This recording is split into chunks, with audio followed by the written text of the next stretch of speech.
तो हेलो बच्चों, अब हम क्वेश्चन नंबर बात करते हैं क्वेश्चन नंबर 19 की। क्वेश्चन नंबर 19 में क्या हुआ बच्चों, सुब्बा राव वर्क्स इन 1995 में जब वो काम करने लगा तो उसकी एनुअल सैलरी 5000 थी and increase and received an increment of 200 rupees each year. In which year did his income reach यानी कि 7000, यानी कि कितने सालों में उसकी जो सैलरी है वो कितनी हो गई, 7000 हो गई। सपोज दैट यानी कि पहले साल में जब वो जॉब करने स्टार्ट लगा तो उसको 5000 रुपीज़ मिलते थे। तो नेक्स्ट ईयर उसकी सैलरी कितनी हो गई होगी, 200 रुपये का इंक्रीमेंट होना है। तो इसका मतलब हमारे पास में 5200 रुपीज़ हो जाएगी। फिर उसके बाद 5400 रुपीज़ हो जाएगी एंड ऐसे ऐसे करते करते उसकी 7000 सैलरी हो गई बच्चों। अब वो ये कहना चाह रहे हैं कि ऐसा कितने सालों के अंदर हुआ है, तो इसका मतलब नंबर ऑफ ईयर्स पता करना चाह रहे हैं, 1 2 3 यानी कि यहाँ तक कितने नंबर्स ऑफ ईयर पहुंचे। तो इसका मतलब आपके पास में एक ही वैल्यू बच्चों है 5000 सॉरी। उसके बाद और जो इंक्रीमेंट है यानी कि कॉमन डिफरेंस जो है वो 200 रुपीज का है और जो an है यानी कि लास्ट में जो हुए उसके 7000 हो गए।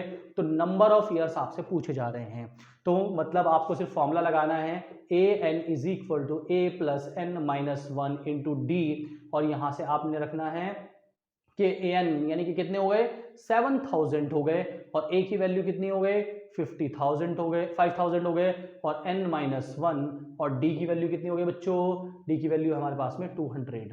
तो सबसे पहले हमने क्या किया, ये क्योंकि प्लस में है ये इधर चला जाएगा, ठीक है। तो 7000 माइनस 5000 और ये इसको 200 को ऐसे ही लिखा रहने दिया हमने और यहाँ से n माइनस 1 ऐसे ही मल्टीप्लीकेशन में है दोनों।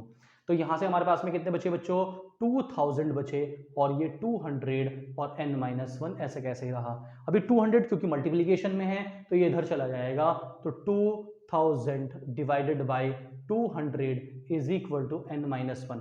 2 0 से 2 0 और 2 10 20 होते हैं, तो n minus 1 is equal to कितना आया बच्चों, 10 और n is equal to 10 plus 1 और n की वैल्यू कितनी हुई, 11। यानी कि बच्चों 11 साल लगे उसको अपनी सैलरी पर पहुंचने के लिए। कितने साल लगे, 11 साल लगे उसको अपनी सैलरी पर पहुंचने के लिए। कौन था ये, सुब्बा राव। कौन थे ये, सुब्बा राव, ठीक है ना। सो सुब्बा राव को अपनी सैलरी पर पहुंचने के लिए कितना टाइम लगा, 11 साल लगे। बात समझेंगे मुझे, यानी कि 11th ईयर पर, कहां पर, यानी कि जो 11th ईयर था उसका वो था कहां पर पहुंचने का, 7000 पर पहुंचने का, ठीक है। इसी तरीके से नेक्स्ट क्वेश्चन देखते हैं, लास्ट क्वेश्चन है इस एक्सरसाइज का, ठीक है। और उसके बाद हम फिर नेक्स्ट एक्सरसाइज से करेंगे जिसमें हम बात करेंगे सम के बारे में, यानी कि एपी की अभी हम टर्म्स के बारे में नॉर्मली बात कर रहे हैं, फिर हम सम वाले टॉपिक पर आ जाएंगे।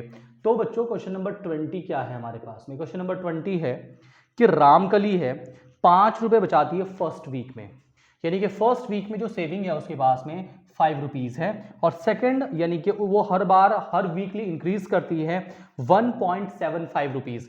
मीन्स अगर आप 5 में 1.5 प्लस करोगे तो ये हो जाएगी 6.75 एंड आगे अगर हम 6.75 में 1.75 ऐड करेंगे तो यानी कि ये 5 टाइम 10 और 7 4 15 और उसके बाद 7 और 1 8 यानी कि 8.50 रुपीज़ कर लेगी और इस तरीके से करते करते वो पहुंच जाती है nth वीक में यानी कि 220 रुपीज़ 75 पैसे, यानी कि इतनी सेविंग्स पर वो पहुंच जाती है। अब वो जब इतनी सेविंग्स कर रही है हमारे पास में, पहले 5 रुपीज़ बचाए, फिर 6.75 किए, फिर 8.50 किए, फिर नेक्स्ट वीक में, तो इसका मतलब उन्होंने कहा कि कौन से वीक में, nth वीक में पहुंची सपोज दैट, तो वो कितने हफ्ते लगे उसको यहां तक पहुंचने में। तो बच्चों a की वैल्यू 5, d की वैल्यू 1.75 और an की वैल्यू 20.75 और नंबर ऑफ वीक्स आपको फाइंड करने हैं। तो इसका मतलब क्या हुआ बच्चों, a n is equal to a plus n minus 1 into d और ए एन की वैल्यू कितनी है 20.75 और ए की वैल्यू 5 और एन माइनस 1 और डी की वैल्यू है 1.75। तो यहाँ इंटू ऐसे लगा सकते हैं हम। उसके बाद ये क्या हुआ, ये इधर आया हमारे पास में 20.75 माइनस 5 और ये 1.75 और ब्रैकेट के अंदर n माइनस 1। अब हमने जब इसमें से माइनस किया तो क्योंकि माइनस करने के लिए हमारे इसमें से माइनस हो सकते हैं, तो 15.75 और इज इक्वल टू 1.75 और -1, और इसका मतलब ये इधर आ जाएगा 15.75 अपॉन में हमने 1.75 रखा और n-1, ऐसे मत काट देना, ठीक है बच्चों। डेसिमल 2 के बाद है और डेसिमल 2 के बाद है तो डेसिमल से डेसिमल हट जाएगा यहाँ से आसानी से।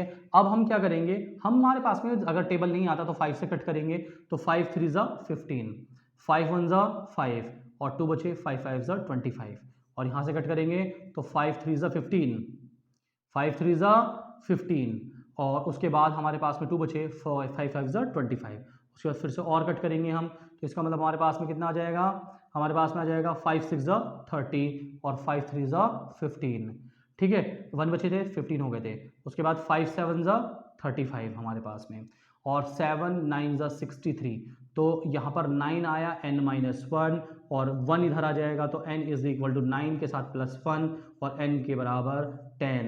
इसका मतलब उसकी जो होगी वो 10th वीक के अंदर जो उसकी सेविंग्स होगी वो बिकम्स कितनी हो जाएगी, 20.75 रुपीज़ हो जाएगी। मीन्स इसका आंसर कितना है बच्चों, n की वैल्यू कितनी आई है 10, तो उसकी 10th वीक में कितनी हो जाएगी हमारे पास में 20.757 यानी कि 75 सेविंग्स हो जाएगी। तो बस आज के फिलहाल इतना ही, बाकी हम नेक्स्ट क्लास में देखेंगे। नेक्स्ट जो पार्ट है हमारे पास में सम का पार्ट होगा। हम यहाँ पर जो सीरीज़ अभी तक हमारे पास में दी जा रही है एपी की, उसका अब हमें सारे के सारे टर्म्स का सम फाइंड करना है, तो देखते हैं कैसे होता है वो।